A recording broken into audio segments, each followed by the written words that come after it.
everybody's getting ready to get through the holiday season and revamp their finances. That's always like a big thing that comes up with New Year's resolutions. So I want to help you prepare by looking at how you use credit cards. There are some good ways to use credit cards, and obviously there are some bad ones. So let's dive in. Some of the problem areas that people see with dealing with credit cards is they run them up. The interest rates are sky high. They've never been so high as they are now. And they're honestly out of control. They're in the 20% range in a lot of them. And even people with good credit, they want 19%, 20%. There are no decent arrangements for dealing with balances due on credit cards anymore. Also, the big problem that we have is we're getting out of control with all the little dangling things on the ends of credit cards. Reward programs.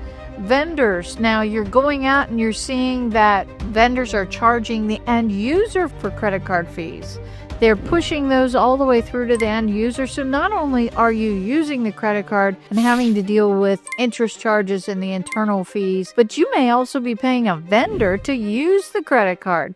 So that's costing you an additional 3 or 4%. So the use of credit cards is really troubling when it comes to using them for both business and personal in a lot of cases if you are carrying a balance. The other really big piece of this now is dues, like membership fees to have that credit card. So people are paying $100 here, $500 for some of the more exclusive credit cards. I'll talk about those too.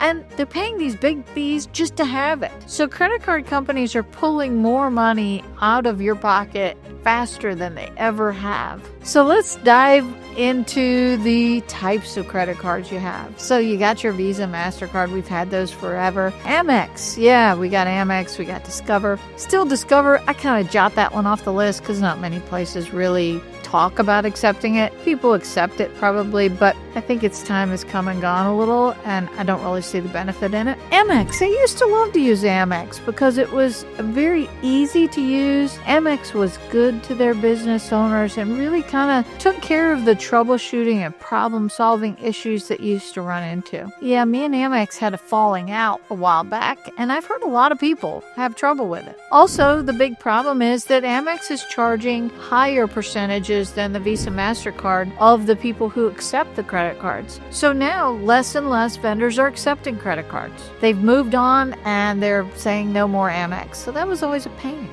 So I'm going to take Amex out of the equation. And I'll mention one other thing I don't like. Amex thinks they're still living in this exclusive zone. So they may want $100, $500, are you going to get the black card, the silver card, the gold card, whatever those are? I'm going to tell you flat out, set your ego aside and stop worrying about that. They all swipe exactly the same. So don't pay extra money for those things. They really don't have benefits of the bells and whistles that are going to pay you to use them at those high fees. Next, let's talk rewards. All right, I'm tired of rewards. People are all excited about travel rewards and benefits and airport lounges and free airplane tickets and discounted concert tickets, and now even cash back.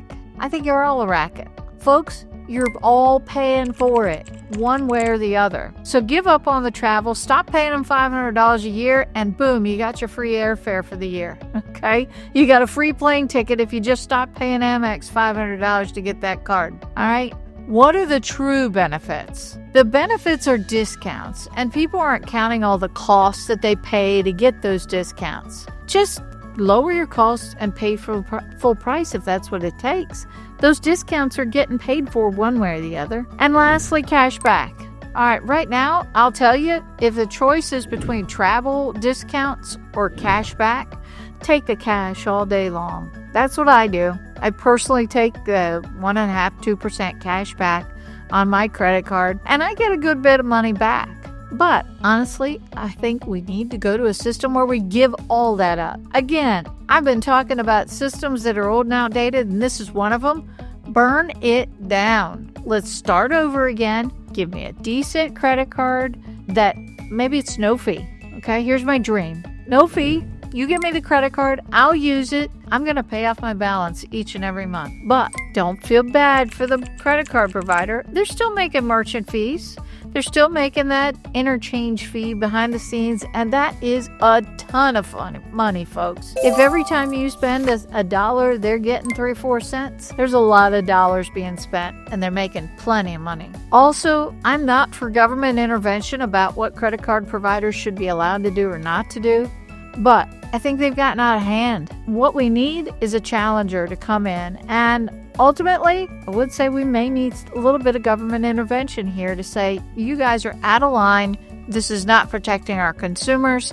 We need to get back to a real credit card system that does what it should. Strip out all those bells and whistles around it. Let's just make a pure credit card that can help stimulate our economy. I don't buy anything and keep it on a credit card and pay interest. When my clients come in and they have interest they're paying on a credit card, I'm going to look to solve that problem and get it to where they're using a credit card only for the 30 or 60-day cash flow purpose.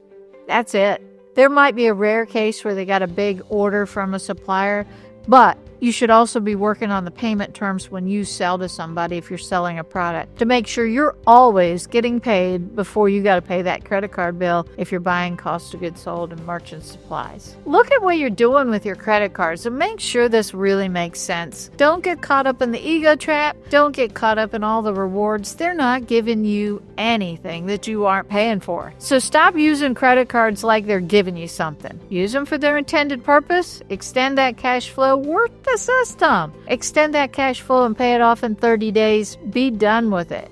And stop paying interest charges on your credit card. That will also give those credit card companies the message, hey, we aren't putting up with this anymore. We're done paying you high interest rates. They're exorbitant for what they're doing. So check out your credit cards. Make yourself a New Year's resolution on some new ways to use those cards efficiently and effectively.